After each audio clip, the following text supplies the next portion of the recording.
மழலைகளே, ஒரு சிறிய அமைதியான கிராமம் இருந்தது.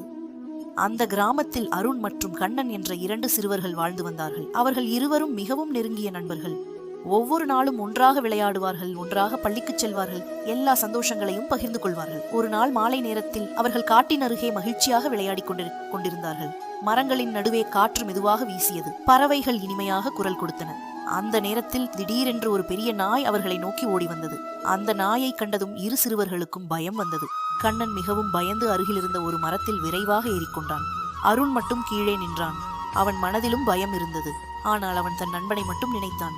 அருண் தைரியமாக நடந்து தன் சட்டையை கழற்றி நாயின் முன் வீசினான். அவன் முழு தைரியத்துடன் நாயை விரட்ட முயன்றான். அருணின் தைரியத்தை பார்த்த நாய் பயந்து அங்கிருந்து ஓடி மறைந்தது. சுற்றிலும் மீண்டும் அமைதி வந்தது. மரத்தில் இருந்த கண்ணன் மெதுவாக கீழே இறங்கினான். அருண் பாதுகாப்பாக இருப்பதை பார்த்ததும் அவன் மனம் நிம்மதியடைந்தது. அந்த நாள் 2 நண்பர்களும் ஒரு முக்கியமான விஷயத்தை உணர்ந்தார்கள்.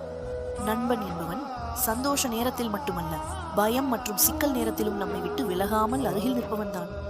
நீதி,